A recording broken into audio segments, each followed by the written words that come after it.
एक बड़ी खबर आपको बता दें, दिल्ली में मौलाना महमूद मदनी ने एक बड़ा बयान दिया है। इस्लाम सभी धर्मों से सबसे पुराना मजहब है। देश जितना मोदी का उतना ही महमूद का भी है। देश जितना भागवत का उतना ही महमूद का है। इस्लाम भारत में बाहर से नहीं आया। तो ये बड़ी खबर आपको बता रहे हैं। देश जितना मोदी का उतना मदनी का भी है, ये मौलाना महमूद मदनी ने कहा है। तो ये बड़ी खबर आपको बता दें, इस्लाम भारत में बाहर से नहीं आया। ये बड़ा बयान मौलाना महमूद मदनी का।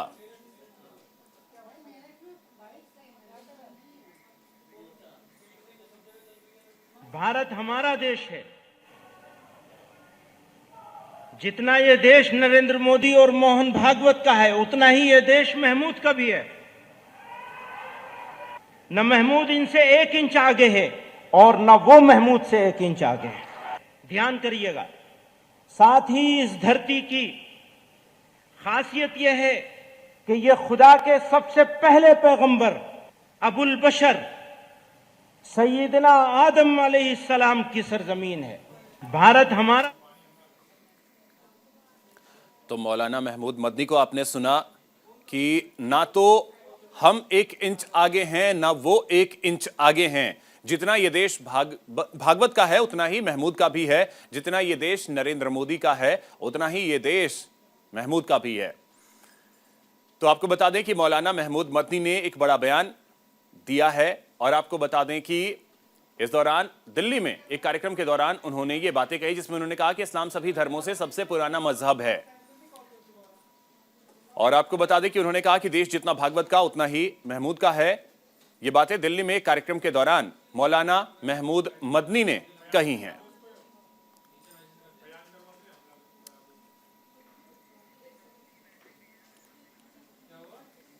और आपको बता दें कि जमीयत उलेमाए हिंद की आज बैठक भी होनी है। और आपको बता दें कि दिल्ली में रामलीला मैदान में कार्यक्रम होना है जमीयत उलेमाए हिंद का। और उससे पहले ही मौलाना महमूद मदनी का यह बयान सामने आया, जिसमें उन्होंने कहा कि जितना यह देश मोदी का उतना महमूद का है, जितना यह देश भागवत का उतना यह देश महमूद का है।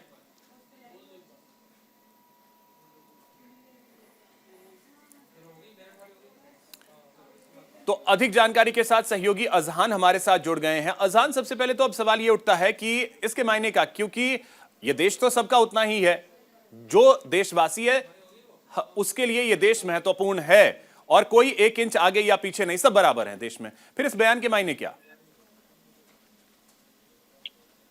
देखिए, बिल्कुल जमीयत उलमाए हिंद की तरफ से जो 3 दिवसीय अधिवेशन बुलाया गया है, इसमें कई मुद्दों को लेकर जो है कल भी चर्चा हुई है और आज भी चर्चा होगी। जो कल इसका लास्ट डे रहेगा 12 फरवरी, उसमें जो देश भर के मुसलमान हैं वो हर तबके से लोग आएंगे और ज्यादातर जिसमें मुसलमान होंगे 2 लाख से ज्यादा मुसलमान इसमें बताए जा रहे हैं, वो शामिल होंगे। और कल के बयान की बात कर ली जाए तो जमीयत उलमा हिंद के अध्यक्ष का यह बयान कहीं ना कहीं कई मायने निकाल कर रखता है, क्योंकि हमने देखा है कल भी जो अधिवेशन है उसमें कई मुद्दों को लेकर चर्चा हुई है, चाहे वो इस्लामोफोबिया को लेकर हो या यूनिफॉर्म सिविल कोड को लेकर हो, या हमने देखा है अभिषेक जिस तरीके से पिछले कुछ दिनों में कई मंच से लेकर जो सांप्रदायिक तत्व हैं उनकी तरफ से देश के मुसलमानों को लेकर तरह तरह की बातें की गई हैं और नरसंहार से लेकर कई मुद्दों को लेकर देश के मुसलमानों को लेकर कई बयानबाजी हुई है। तो उसी को लेकर ये अधिवेशन बुलाया गया है और कई मुद्दों को लेकर इनमें चर्चा होगी। कल की बात कर ली जाए तो कल बड़ी संख्या में इसमें